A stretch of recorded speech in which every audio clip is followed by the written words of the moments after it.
Hello. അപ്പോൾ രാവിലെ തന്നെ ഞങ്ങൾ അംഗനവാടിയിൽ എത്തിയിട്ടുണ്ട് കേട്ടോ. റോട്ടിൽ നിന്ന് തന്നെ ടീച്ചറെ എന്നുള്ള വിളിയോടാണ് ഞങ്ങൾ കയറി പോണത് തന്നെ. പതുക്കെ ഗേറ്റൊക്കെ തുറന്നിട്ട് അകത്തേക്ക് കയറി കേട്ടോ. ഞാൻ കുറച്ച് നേരം കൂടി നിന്നിട്ടുണ്ടെങ്കിൽ അവൾ എന്തായാലും കരയെന്ന് വിചാരിച്ചിട്ട് അവൾ ചെരുപ്പ് എടുത്ത് വെച്ചിരുന്ന ആ ഗ്യാപ്പിൽ വേണം എനിക്ക് തിരിച്ച് വീട്ടിലേക്ക് പോകാൻ വേണ്ടി. അപ്പോൾ അവളോട് ഞാൻ ചെരുപ്പ് പോയിട്ട് സ്റ്റാൻഡിലേക്ക് എടുത്ത് വയ്ക്കാൻ വേണ്ടിയിട്ട് പറഞ്ഞു കേട്ടോ. അങ്ങനെ ഞാൻ വീട്ടിലേക്ക് പോയി. വൈകിട്ട് 3 മണിയാകുമ്പോൾ തിരിച്ച് വന്ന് നോക്കുമ്പോൾ കണ്ട കാഴ്ച എന്നെ ഞെട്ടിക്കുന്നതായിരുന്നു ഗൈസ്. ഞാൻ രാവിലെ ഇട്ട് കൊടുക്കുമ്പോൾ ഈ ഡ്രസ്സിന് ഒരു കുഴപ്പമുണ്ടായിരുന്നില്ല. അതാ തിരിച്ച് വന്നപ്പോൾ അത് എനിക്ക് സർപ്രൈസ് ആയിട്ട് തന്നു വെച്ചിരിക്കുന്നത് കണ്ടില്ലേ. ആ ഡ്രസ്സ് മൊത്തം സ്കെച്ച് പെൻസിൽ കൊണ്ട് വരച്ച് നാശക്കോടാലിയാക്കി വെച്ചിട്ടുണ്ട്. കയ്യിലൊരു മിഠായി ഒക്കെ ഉണ്ടപ്പോൾ ഞാൻ ചോദിക്കുന്നുണ്ട് എന്താ മിഴി ഇത് പറ്റിയെന്നൊക്കെ ഞാൻ ചോദിക്കുന്നുണ്ട്. അപ്പോൾ അവളൊന്നും മിണ്ടാതെ നിൽക്കട്ടെ. മുഖത്ത് ആ നിഷ്കളങ്കമായ ഭാവം ഒന്ന് നോക്കി നോക്കി നിങ്ങൾ.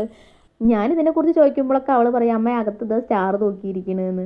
അങ്ങനെ ഒന്നും പറയാൻ നിന്നില്ല. ഇനിയിപ്പോൾ പറഞ്ഞിട്ട് കാര്യമില്ലല്ലോ. അങ്ങനെ തിരിച്ച് ഞങ്ങൾ വീട്ടിലേക്ക് പോരാട്ടോ. പോരാൻ നേരത്ത് നല്ല മഴയായിരുന്നു. അപ്പോൾ അവൾക്ക് കോട്ട് ഇട്ടിട്ട് റോട്ടിൽ കൂടെ നടക്കണം, വെള്ളത്തിൽ ചവിട്ടി നടക്കണം എന്ന് പറഞ്ഞു. അങ്ങനെ ഞങ്ങളിത് പോരുമായിരുന്നു. അവളെ കൂട്ടുകാരി ഉണ്ട് കേട്ടോ, തമ്പൂരു. അപ്പോൾ ഇന്നത്തെ വീഡിയോ ഇത്രയേ ഉള്ളൂ. സബ്സ്ക്രൈബ് ചെയ്യാൻ മറക്കല്ലേ.